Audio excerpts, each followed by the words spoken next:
नमस्कार, clean news UP में आपका बहुत बहुत स्वागत है। चलिए देखते हैं शाम तक की 10 फटाफट बड़ी खबरों को। इससे पहले आप न्यूज को कहां से देख रहे हैं, हमें कमेंट में जरूर बताएं। साथ ही वीडियो को लाइक करना बिल्कुल ना भूलें। योगी सरकार दे रही है 4 लाख तक के इनाम जीतने का मौका। Uttar Pradesh global investor summit से पहले योगी सरकार देश भर के विद्यार्थियों और वर्किंग प्रोफेशनल्स को 4 लाख रुपए तक के पुरस्कार जीतने का मौका देने जा रही है। आगामी 4 से 5 फरवरी को लखनऊ के इंदिरा गांधी प्रतिष्ठान में क्विज मास्टर कुशन पटेल के दिशा निर्देशन में होगी। इन्वेस्ट यूपी की ओर से होने वाली प्रतियोगिता बिजनेस क्विज, इंडिया क्विज और इंडिया क्विज की तीनों कैटेगरी में होगी। UP GIS 23 headliner business quiz में एक वर्ग बिजनेस क्विज को मुख्य रूप से बिजनेस वर्ल्ड पर आधारित प्रश्नोत्तरियों पर केंद्रित रखा गया है। यूपी में IT सेक्टर में बंपर निवेश, 13.5 लाख से ज्यादा को मिलेगा रोजगार। यूपी में IT सेक्टर के जरिए सबसे ज्यादा निवेश की तैयारी है। 1.75 लाख करोड़ रुपए के निवेश प्रस्ताव अब तक मिले हैं। इनमें से 97,000 करोड़ से ज्यादा के MOU भी हो चुके हैं। वहीं 78,000 करोड़ रुपए से ज्यादा के निवेश प्रस्ताव पर MOU कराने का काम चल रहा है। इन परियोजनाओं के अमल में आने पर 13.5 लाख से ज्यादा का रोजगार उपलब्ध होगा। IT विभाग को आय कुल 148 निवेश प्रस्तावों में सबसे बड़ा 78,000 करोड़ रुपए का MOU इन्फो टच टेक्नोलॉजी की ओर से हुआ है। इसका उद्देश्य data storage, data mining, data analyst और डाटा विजुअलाइजेशन के युक्त high tech next gen back data technology project लगाना है। इसके तहत पूरे प्रदेश में 10,000 ड्रोन के माध्यम से डाटा उत्पन्न किया जाएगा। यूपी के सबसे पिछड़े ब्लॉकों में शिक्षा की सुधरे की हालत तय हुए मानक। प्रदेश के सबसे पिछड़े ब्लॉकों में बुनियादी शिक्षा की हालत सुधरेगी। CM फेलोशिप योजना के तहत चयनित लगभग 120 युवाओं ने काम शुरू कर दिया है। अब बेसिक शिक्षा विभाग युवा प्रोफेशनलों के लिए हर महीने के मूल्यांकन के मानक तय करेगा। महानिदेशक स्कूल शिक्षा विजय किरण आनंद ने इस संबंध में आदेश जारी कर दिया है। ये युवा ब्लॉक डेवलपमेंट योजना को लागू करने में अधिकारियों का सहयोग करेंगे। संबंधित ब्लॉकों की बैठक में उन्हें बुलाया जाएगा और उनके फीडबैक के आधार पर ही आगे की रणनीति तय की जाएगी। ये युवा शोधार्थी इन स्कूलों में सर्वेक्षण करेंगे और वहां की कमियों के मुताबिक ही कार्य योजना तैयार करेंगे। MLLC चुनाव के लिए बीजेपी के खिलाफ सपा ने खोला मोर्चा। यूपी विधान परिषद चुनाव में जीत हासिल कर सदन में नेता प्रतिपक्ष की कुर्सी वापस पाने की कोशिश में समाजवादी पार्टी जुटी हुई है। सपा ने हर क्षेत्र में, हर जिले में विधायकों और सांसदों से लेकर प्रभावी लोगों को जमीन पर उतारा गया है। जिन 5 सीटों पर विधान परिषद चुनाव होना है उनमें से एक भी सपा के पास नहीं है। वैसे तो सपा 5 ही सीटों पर चुनाव लड़ रही है, लेकिन मुख्य फोकस स्नातक कोटे की 3 सीटों पर ही है। इसके लिए 18 जिलों में प्रभारी भी घोषित किए गए हैं। पूर्व नेता प्रतिपक्ष राम गोविंद चौधरी, MLC स्वामी प्रसाद मौर्य, पूर्व विधानसभा अध्यक्ष माता प्रसाद पांडे, पूर्व मंत्री दुर्गा प्रसाद यादव, लालाजी वर्मा और अंबिका चौधरी जैसे अनुभवी चेहरों को कमान सौंपी है। यूपी पुलिस में कांस्टेबल के 37,000 पदों पर भर्ती। उत्तर प्रदेश सरकार ने यूपी पुलिस में कांस्टेबल के 37,000 पदों पर भर्ती की घोषणा की है।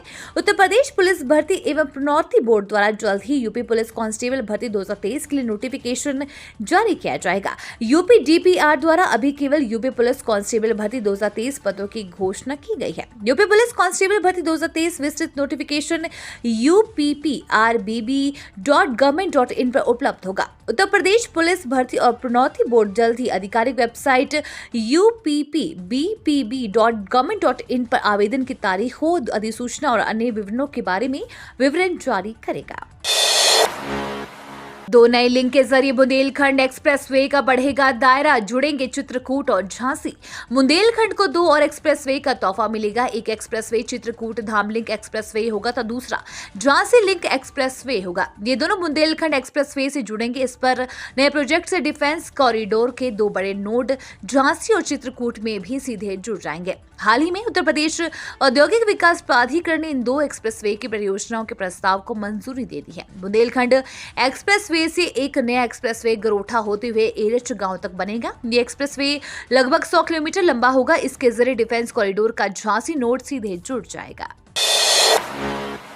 आज से बढ़ गया ई बसों का किराया। ई बसों का न्यूनतम किराया 6 रुपए तक बढ़ा दिया गया है। नगरीय विकास निदेशालय के निर्देश पर कानपुर सिटी ट्रांसपोर्ट कंपनी प्रबंधन ने ई एसी बसों का न्यूनतम किराया 6 से बढ़ाकर 11 रुपए कर दिया है। नई दरें आज से लागू कर दी गई हैं। कानपुर सिटी ट्रांसपोर्ट कंपनी के अफसरों का कहना है कि ई बसों के घाटे को कम करने के मंशा से बढ़ोतरी की गई है। ई बसों के संचालन में 1 किलोमीटर पर 70 रुपए खर्च आता है। आमदनी 20 रुपए प्रति किलोमीटर के हिसाब से हो रही है। 50 रुपए प्रति किलोमीटर के नुकसान की भरपाई सरकार की तरफ से मिलने वाली सब्सिडी से होती है। सहारनपुर में आज लगेगा रोजगार मेला। सहारनपुर में 16 जनवरी यानी आज रोजगार का सुनहरा अवसर है। क्षेत्रीय सेवा योजना कार्यालय परिसर में रोजगार मेला लग रहा है। रोजगार मेला में कई कंपनियों के लिए अभ्यर्थियों के इंटरव्यू लिए जाएंगे। इंटरव्यू पास होने के बाद ऑफर लेटर, उसके बाद ज्वाइनिंग लेटर दिए जाएंगे। रोजगार मेले में प्रतिभाग करने के लिए अभ्यर्थियों ने जिला सेवा योजना पोर्टल पर ऑनलाइन आवेदन किया है। सहायक निदेशक सेवा योजना अरुण कुमार भारती ने बताया कि रोजगार मेले में कम से कम कक्षा 10वीं पास अभ्यर्थी भाग ले सकते हैं, जिनकी उम्र 18 से 35 साल हो। यूपी बोर्ड ने 10वीं और 12वीं छात्रों के लिए किए बड़े बदलाव। उत्तर प्रदेश माध्यमिक शिक्षा परिषद प्रयागराज द्वारा 10वीं और 12वीं कक्षा के छात्रों के लिए डेट शीट की घोषणा कर दी गई है। इस वर्ष 16 फरवरी से 4 मार्च तक 58 लाख से अधिक छात्र 10वीं और 12वीं बोर्ड परीक्षा में भाग लेंगे।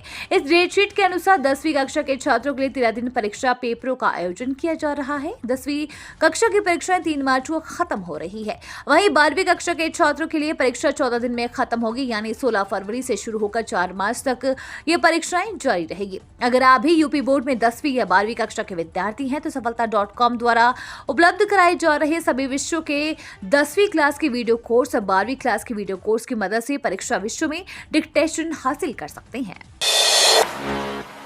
17 और 18 जनवरी को फिर बढ़ेगी ठंड। यूपी में शीतलहर। भारत के उत्तरी और उत्तर पश्चिम इलाके में कल को शीतलहर का कहर जारी रहा, जिसके कारण न्यूनतम तापमान में 3 से 5 डिग्री सेल्सियस तक की कमी दर्ज की गई है। पश्चिमी विक्षोभ के कारण कुछ राहत मिलने के आसार है, लेकिन उससे पहले सर्दी और बढ़ेगी। मौसम विभाग का कहना है कि कई राज्यों में रविवार को शीतलहर चलने से सर्दी बहुत ज्यादा बढ़ गई है। वहीं यूपी के कई हिस्सों में आज शीतलहर से राहत मिलने के साथ ही ठंड में भी कमी आने की संभावना जताई है। ये तो थी शाम तक की बड़ी खबरें। रोजाना उत्तर प्रदेश की ताजा खबरों के लिए क्लीन न्यूज यूपी को सब्सक्राइब कर बेल आइकन को दबाना बिल्कुल ना भूलें। धन्यवाद।